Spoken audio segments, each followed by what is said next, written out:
Absolutely, I'll expand this story into a detailed narrative for language learning. Here's the full version with added dialogue and descriptive passages for a richer, more immersive experience. I'll keep the language accessible, focusing on clear sentences and vocabulary that learners can use in everyday conversation. Emily had always lived in her small hometown. Her parents, close friends, and familiar routines had been her world. Now, she was standing at the train station, suitcase in hand, saying goodbye to everything she knew. After graduating from college, she'd accepted her first job in a bustling, distant city.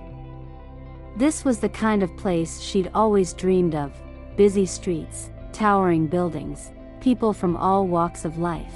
But the thought of moving alone felt intimidating.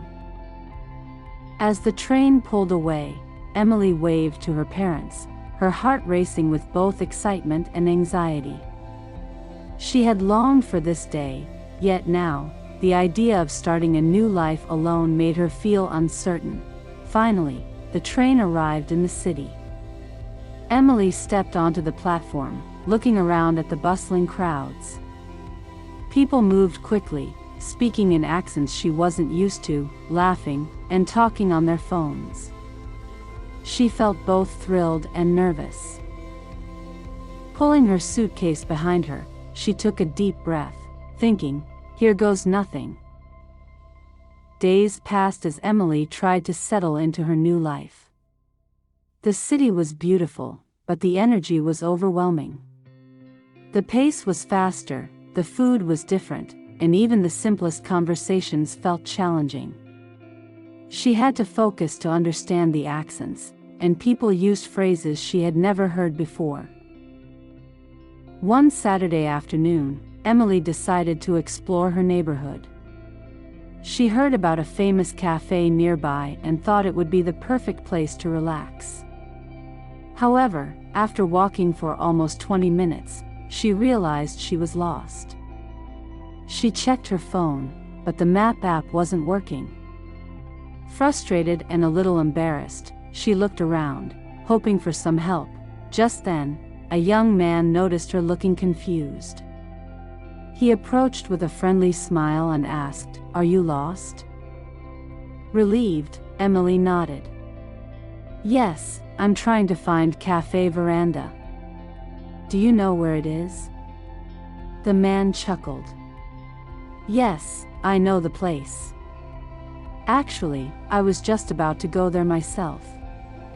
My name's Michael, by the way." "Hi, I'm Emily," she replied, grateful for his kindness. They began walking together, and as they chatted, Emily learned that Michael was a local who loved meeting new people. Once they arrived at the cafe, Michael asked, "Do you mind if I join you? It'd be nice to hear about where you're from."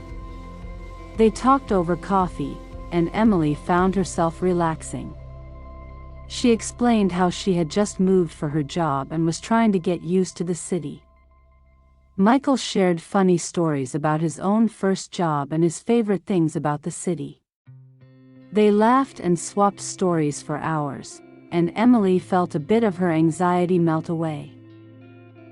"Hey," Michael said as they left the cafe, "if you ever need help finding anything else around here, let me know. I'd be happy to show you around."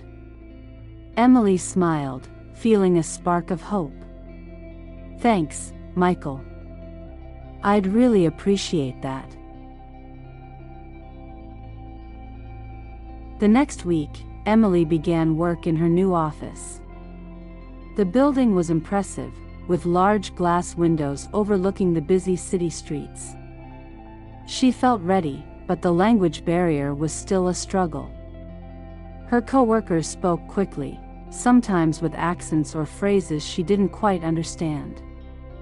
Simple conversations became small hurdles, and she often found herself nodding, unsure of what to say next. One evening after work, she met up with Michael. Over dinner, she told him about her struggles at work, hoping for some advice, Michael listened patiently, then said, "You know, learning a language is like exploring a new city. It takes time, but every little step counts. I could help you practice if you'd like." Emily was grateful. "Really? That would be amazing." From then on, they met up a few times a week. Michael would help her with English, explaining local slang and teaching her expressions that people used every day. He'd say, "Here's one, how's it going?" It just means, "How are you?" but more casual. They laughed over her pronunciation mistakes, and Michael encouraged her to write down new words in a journal. "This will help you remember," he said. Emily began recording phrases, practicing them in front of the mirror before work each day. Michael also introduced her to his favorite books and movies. They'd read and watch together, pausing to discuss words she didn't understand. Through these moments, Emily felt her confidence growing, bit by bit. A few months passed, and Emily was finally feeling more comfortable. Her English had improved, and even her coworkers noticed the change. One day, her boss called her into his office. "Emily," he said, "I just wanted to say that I've seen you make great progress. You're really adapting well." Hearing this made her feel proud. She'd worked hard to improve, and knowing others saw it meant the world. Her once nervous, hesitant voice now spoke with confidence. She was even making friends with her coworkers, going out for lunch with them and joining after-work hangouts. One evening, Emily and Michael were strolling through a park, watching the sun set over the city skyline. The lights of the buildings began to twinkle as darkness fell. They talked about life, their dreams, and their families back home. Michael looked at her and said softly, "You know, Emily, it's really amazing how much you've grown since you arrived. I'm glad I met you." Emily felt warmth in her chest. She realized that her friendship with Michael had grown deeper than she had expected. Smiling, she replied, "I couldn't have done this without you. You've made this place feel like home." By the end of the year, Emily felt completely transformed. She was no longer the shy, nervous girl who had arrived months ago. She had found a sense of belonging in the city, and the language that once felt foreign now felt almost natural. She and Michael spent more time together, going to new places, exploring hidden parts of the city, and sharing laughs over dinner. Their friendship had turned into something special, something deeper. As they walked down a busy street one evening, Emily looked around at the city lights and felt a wave of gratitude.